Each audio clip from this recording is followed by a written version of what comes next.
Fun exercise here at Dolphins Today by Chat Sports. I am your host, Nic Rohloff. The Dolphins start their preseason campaign against the Chicago Bears this upcoming Sunday. And before we get to the first preseason game, I want to do my final 53-man roster projection before these preseason games. We'll obviously have a final projection after the last preseason game before it's actually announced, but I wanted to give a quick stab at what I think it would look like if the cutdown day was tomorrow before the first preseason game. So let's jump into the quarterback position where we will be keeping three guys, and of course it is going to be Tua Tagovailoa, Zach Wilson, and Quinn Ewers. I think there was a world earlier in the offseason where Miami ultimately kept two quarterbacks, that just being Tua and Zach Wilson, and Ewers was just kind of hopefully snuck onto your practice squad. But with how well Quinn has performed in the training camp in the first 2.5 weeks, even before the preseason games, I think Miami has seen enough to believe they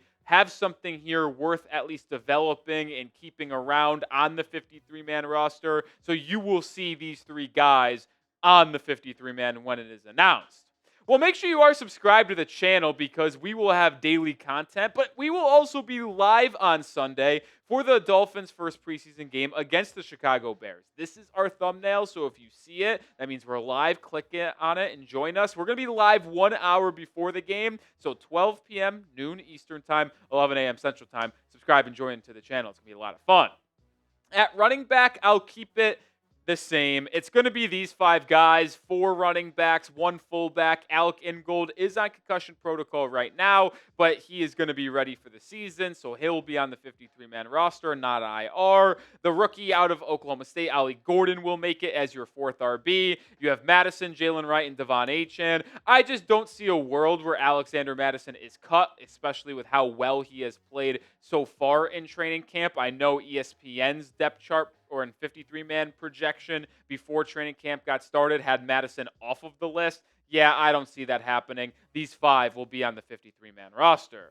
We move to wide receiver, and this is the first time where I had to make some decisions because there is no guarantee who is on this roster after the front 4. Obviously, Waddle, Tyreek, Malik, and Nick Westbrook-Ikhine are going to be on this roster. But the question then is, do the Dolphins keep 5? Do they keep 6 wide receivers? Heck, could they even keep 7 and skimp out on a different position? Well, I don't see them keeping 7. I do think 6 is that number, and that is why I have Theo Wease Jr. and D. Eskridge making the 53-man. I think Eskridge has a stranglehold on this 5th wide receiver spot due to how well he's played in camp as well as his special teams value, being a punt returner and kick returner in the past, and he got some reps doing that late in the regular season last year for Miami. Spent the entire year on the practice squad as well, so I think there's a lot of motivation to keep him around.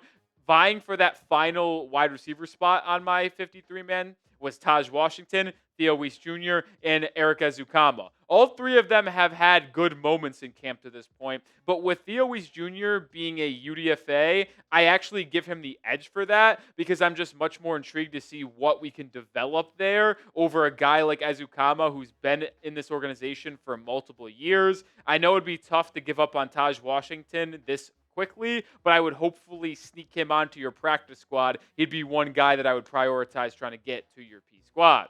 But what are your thoughts on Theo Wease Jr.? Should he make the 53-man roster? Type Y for yes, type N for no. Pin comment on today's show. If you were GM, what would you do?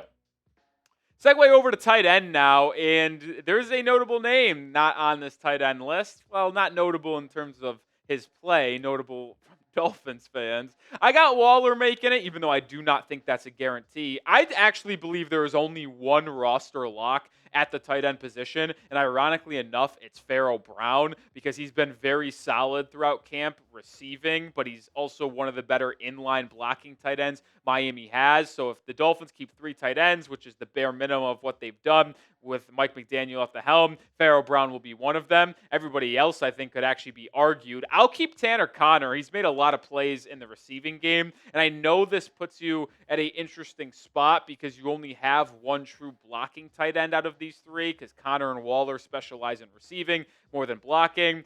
But I think it's fine keeping Pharaoh Brown as that blocking guy, and then you have 2 receiving level tight ends. I'm just kind of sick of Julian Hill, and I'm cutting him. I just am. Like, He is not a good tight end trying to catch the ball. He can't run routes. He has drop issues. And last year, he couldn't block for shit. He got called on holding, like, I think 3 or 4 times throughout the year. He had illegal motions left and right. Like, this guy who prides himself on being a blocker and it's his only role on this football team, he doesn't even do it that well.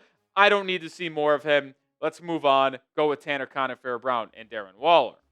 Move over to the offensive line now. I'm keeping 9 guys. Obviously, your 5 starters going from left tackle to right tackle in order on the left side of your screen. I got 4 guys making it on the second unit here, and it's Larry Borom, who is your top offensive tackle backup, which is not a good thing because he has been really bad so far. He will get first-team reps at right tackle in the joint practice tomorrow against the Bears. Liam Eichenberg, if he's activated off the PUP list, will be on this roster.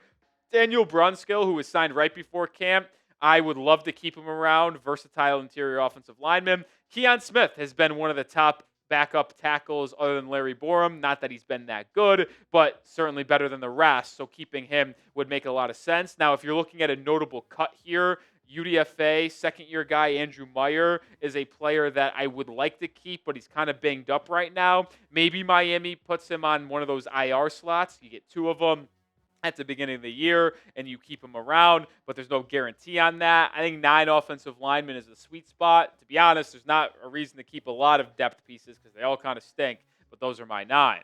Move over to the defensive side of the ball, and we'll look at the defensive line where I only have 4 guys making the team. This is just interior defensive linemen, of course. We'll look at edges here in a second. But Zach Sealer, guaranteed. Kenneth Grant, guaranteed. Jordan Phillips, guaranteed. And Benito Jones is honestly guaranteed.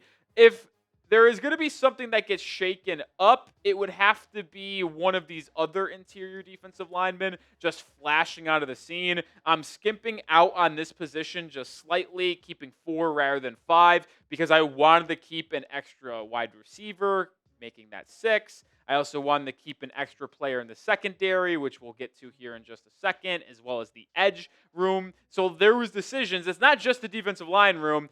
I'm looking at this, and I give my roster locks who I want on this team, and then I get left with a number. I'm like, all right, how can I fill this from, let's say, 51 to 53? And then I rank, okay, safeties, corners, defensive linemen, and which 2 guys deserve the last spot. Like, that's my thing, and I don't see another player really earning that spot from the defensive line room. Yeah, you drafted Zeke Biggers in the 7th, but that doesn't guarantee him a spot on the roster in his rookie year. I would like to keep him here on the practice squad in this hypothetical where he gets cut off the 53-man. Matt Dickerson is an interesting cut as well. He's had some plays in camp. I just decided to go elsewhere in my 53-man roster, especially in the secondary, which we'll get to here in just a second. Before we do that, though, I want to make sure you're aware of this unbelievable deal at chatsports.com/MIA cutoff sale. Hoodie, $33. $22 off. Was $55, now $33. Take advantage. Grab yours. Links in the description and comments of today's video. I'm keeping 5 edges, and this is one of those battles I had in my mind. It's like, am I keeping 5 interior defensive linemen, or am I keeping 5 edges? In the couple of years McDaniel has been head coach, he has kept 4 edges at one point. I'm keeping 5, and it's going to be Quinton Bell, Mohamed Kamara, Jalen Phillips, Bradley Chubb, and Chop Robbins. And I actually think these 4 are locks. Some people don't agree on Kamara. I think he's a lock to make it in his second season out of Colorado State. But the question is that 5th spot. And this was my hardest decision. Not only balancing, do I want to keep 5 interior defensive linemen, keep 5 edges? I obviously went with edges, but then the decision would have to be, am I keeping Quinton Bell, who played for you a lot last season, or am I keeping Grayson Murphy, the UDFA out of UCLA from 2024, who has shown a lot of promise, but got hurt last season and missed the entire year? I ended up keeping Quinton Bell for a veteran presence, and obviously he would be playing in this Anthony Weaver system for a second season because he got a lot of playing time last year. I think having a veteran, valuable piece on your depth like Quinton Bell would provide dividends as the year goes on and on. That's why I ended up going with Quinton Bell, but there's no sugarcoating it. This was the hardest decision I had on this 53-man roster projection, at least at this point. At the linebacker spot, I'm only keeping 4. I know a lot of times I've said Miami likes to keep 5 with first line, second line, and then a special teams guy, but the way it worked out everywhere else, I'm keeping 4. And there's no really surprise if Miami ends up keeping 4. These are going to be your top guys, which means Eugene Asante, UDFA, I'll see ya. Channing Tindall, experiment finally over, I'll see ya. But just based off where the other roster spots are, I'm keeping 4 linebackers, and that's a strong point of this Dolphins defense. Moving on to corner, where I'm keeping 6. And I do anticipate Miami keeping 6, by the way. I know some teams keep 5. Some teams keep 6. I think the Dolphins will certainly go with 6 with how weak the room is. They're just going to need more bodies in case some players struggle. Storm Duck is an absolute lock, like maybe the biggest lock. That's how good he's been so far in camp. I think Mike Hilton's a lock. Despite what Omar Kelly is saying, that he thinks Mike Hilton's going to get cut, that is egregious, saying that he's not getting a lot of snaps. He's not getting a lot of snaps because he's one of the most experienced corners in the NFL. He's the most experienced corner on this team, and he just got signed a week and a half ago. So he does great work, Omar Kelly. I strongly disagree with him. I think it's ridiculous to think that Mike Hilton would be cut. He is your starting nickel corner. Jack Jones has been good. I'm keeping him. Kendall Sheffield is listed as a starting boundary corner right now. Signifies that he's probably going to be capped. Jason Marshall Jr., your 5th-round pick out of Florida, is going to be capped. I'm keeping a 6th corner. I would like to sign a player to be that 6th guy, but right now it's going to be Ethan Bonner. I'm getting rid of Cam Smith, man. Cut his ass. I've said it 3 times now this week. I'm sick of him. He can't stay on the football field. He stinks when he is on the football field. Like, he's terrible. Former 2nd-round pick out of South Carolina in 2023. I'm done. Chris Grier, just admit it was a bad pick. Wipe your hands clean, cut your losses, and wave goodbye to Cam Smith. But as we looked at that cornerback room and the projection right now with 6 being kept, it's pretty freaking brutal, man. Like, that's a bottom 3 cornerback room in the National Football League, and I don't really think you can argue that, even though I have grown a little bit more optimistic with how Jack Jones and Storm Duck have looked so far in camp. But you need to sign another one, whether it is Stephon Gilmore, Rasul Douglas, Santa Samuel Jr. 3 of them would be starters right away if healthy, ready to roll in week 1, especially if they're conditioned in football shape. Bubble Boy, by the way, would obviously be Ethan Bonner. So if you signed one of those corners I just mentioned to become on this depth chart, Bonner would be the one that likely gets waived and doesn't make the team. But the point is, can you please sign a corner? I mean, you would move this group up from bottom 3 to probably still bottom 10, but at least it's not in the 3 worst secondaries in football. I want to sign a corner. I think it's very obvious about that, very animated about it. Let me know your thoughts, though. Should the Dolphins sign a cornerback? Type S for sign or type P for pass. I'm keeping 5 safeties. Minkah Fitzpatrick, Iafetu Melifonwu, Elijah Campbell, Dante Trader Jr., and Patrick McMorris. And you might be asking yourself, well, Nick, there's a pretty egregious name not on there, and Ashtyn Davis. Well, remember, Davis got hurt last week, and even though he is still listed as the starting safety opposite of Minkah Fitzpatrick on the first unofficial depth chart, he will probably not be ready for the first week. And it's a pretty severe injury for Ashtyn Davis. McDaniel said it is not season ending, which is good news. But that just tells me he is going to be placed on IR.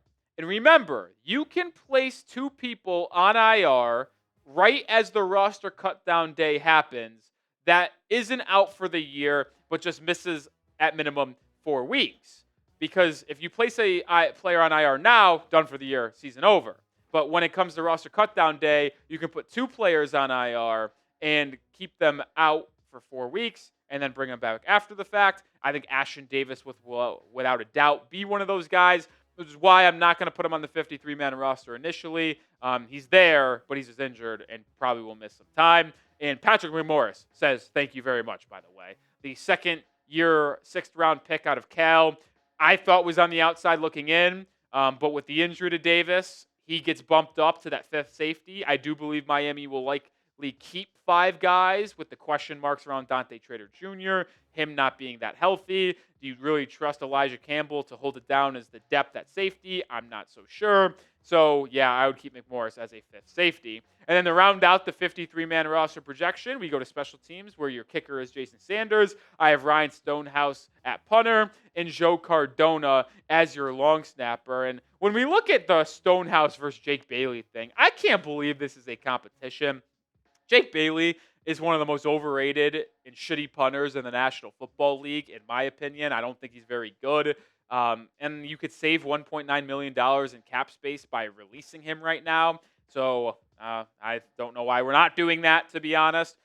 Stonehouse worked with Craig Aukerman when Aukerman was a special teams coordinator in Tennessee during Stonehouse's rookie year when he set records and was on the All-Pro team. So I can't imagine Aukerman, who's now the special teams coordinator in Miami, not keeping his guy Ryan Stonehouse in favor of Jake Bailey. So I don't know why this is labeled a competition. I think it's Stonehouse clearly for week 1. If you have any more thoughts on this 53-man roster projection, please let me know over on my social media at Nic_Rohloff. I'm talking Fins every single day. And if you need more updates around this football team, that's the place to find it. So go follow me now.